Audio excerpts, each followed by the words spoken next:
5-2 with complimentary plays so far this week after cashing in with 2 out of 3 on Wednesday night as I give you an NBA winner on the Orlando Magic plus the points in a home cover against Washington. And also in college basketball, Colorado State in a big rivalry game getting the cover as the road dog at Colorado. Tonight, another college comp play, taking a look at that big showdown for all you Cal Santa Barbara fans between the Gauchos and San Diego. Plus the NFL, the preview coming your way as I've got my thoughts on where this game between the Rams and the Cardinals tonight ends up from an over-under perspective.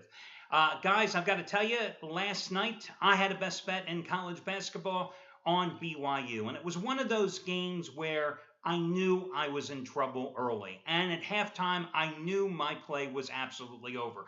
Listen, BYU was up by 1 point at halftime last night, playing at home, laying 3.5 to 4 points against Utah, right? So you would think most cases you'd feel a little bit on the optimistic side. Not me. The glass was not half full. A matter of fact, it was more than half empty when I looked at that game last night because I was betting on a BYU team that was leading the nation in scoring, a team that had scored at least 85 points in every single one of their games this season. And at halftime last night, they had 31 points. 31 points. Guys, I've been to the rodeo a few times. I can tell you right now, when your team that is averaging over 92 points a game has 31 at halftime, that means its opponent, who is playing on the road in hostile territory, is definitely exerting its will and having success. And that's what Utah did last night. The Utes used their superior size to dominate on the boards. They managed to extend the perimeter, force BYU further out, making them a downtown shooting team. BYU had no interior post presence whatsoever, had no presence down low in the paint at all. And Utah, a team with a very stingy defense, managed not only to dominate BYU, but managed to walk away with the outright win as the 3.5 to 4 point dog. And I'll tell you what, guys, games like that, sometimes you're just destined to lose, and you know it while you're watching the flow and the pace of the game. There are other games that you get horribly backdoored. Oh, let's think about the Packers bettors on Monday night, myself included. Let's think about those Denver backers on Sunday when the Broncos allowed the Bills to score with 55 seconds to go on a Kyle Orton 1-yard TD run to get the backdoor cover against them as a 10-point favorite. And then there are games where, personally, my preference would be when the mercy killing rule comes into effect. When you're down by 142 points early and you know you've got absolutely no chance of winning a game, which means you can kiss your money goodbye, but you can also do more productive things with your life because you don't have to sit there as a gambler and watch the damn game. So we move on. Let's take a look at tonight's games between, first of all, the Rams and the Cardinals. And, you know, you have to look at what happened when these two teams met back in Glendale about a month and a half ago. Cardinals won the first meeting 31-14, but it was not the blowout the final score would indicate because in that game, the Cardinals got 3 touchdowns in the fourth quarter, 2 of them courtesy of their defense to break it open. It was also a game where Carson Palmer, their starting quarterback, suffered a season-ending knee injury, which brought Drew Stanton off the bench to guide them to that win. It was also a game where Larry Fitzgerald was pretty much unstoppable, 9 catches for 112 yards. But you know now going into tonight's rematch, he is not at 100%.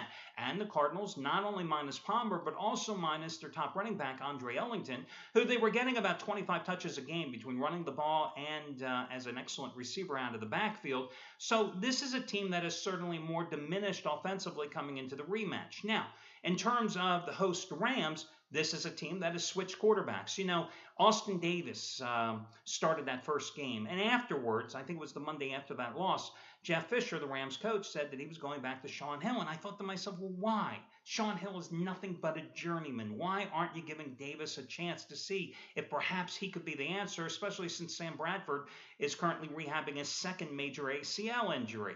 Well, there's a reason that Jeff Fisher is a head coach in the NFL and not yours truly. Shaun Hill is gone and quarterbacked them to 3 wins in 4 games. The only loss, a 3-point loss at San Diego, which they were right into the very end. This is a team that has already knocked off Denver. In fact, they knocked off the Broncos as a 9-point home dog in Hill's next start after the Arizona loss. They have beaten Seattle this year. They've beaten San Francisco this year. They've beaten the Raiders and the Redskins with back-to-back shutouts, the first in the franchise since 1945, the past 2 weeks. And it's not that Hill has been a dominant performer but he's been a steady performer. And they've also been getting some good ground support for Hill, thanks to Auburn rookie Trey Mason. Now, meanwhile, though, the defense is really what's been spurring this turnaround for St. Louis. You know, the last 6 games, 29 sacks, 15 takeaways, and just 6 touchdowns allowed for the Rams. So when I look at tonight's over-under at 40 points, it seems like an absurd number in terms of being too cheap and too low. But do you sense that this is going to be a 33-30 or a 34-31 game? I don't. I don't see 28-24. I mean, could it be 21-20? Yeah. Could it be 24-17? Sure. But doesn't it have more of a feel of a defensive battle with 2 heavyweights exchanging punches, you know, tooth and nail to the very end? And this is a 17-14 game, you know, maybe a 20-14 game. That's where I think this one is going. And plus, remember, Arizona, not only minus Fitzgerald, or not only minus Ellington, and not only with Fitzgerald at less than 100%, but Drew Stanton has played so well at home, but so poorly on the road. Do you know he is the lowest rated NFL starting quarterback in terms of his passer rating on the road this season? Not only is he 1-3 on the road, but his passer rating is 65.3. At home, where he's 4-0, that passer rating is 97.7.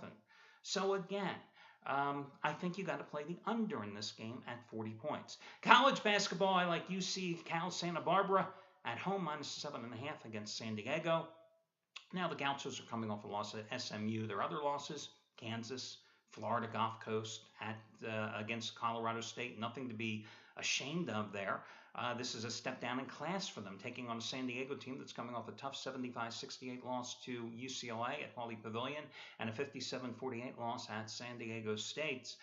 They've lost 3 in a row, 4 of their last 5 games. You know, last year, the Gauchos went to San Diego as a 2.5-point underdog and won outright 72-61. Well, they've got 4 starters back from that team that won 21-9 a year ago, including the best big man in the conference and one of the best unheard of big men in the country, and that's Alan Williams, who at 6'8", 265 is averaging 18 points and nearly 13 rebounds a game. Meanwhile, the engine that makes the San Diego attack go, point guard Christopher Anderson, a diminutive little guy at only 5'7", he is really struggling. Last 3 games, 4 for 24 from the field, and his shooting woes have also carried over to the free throw line where he's missed 7 of 10 freebies.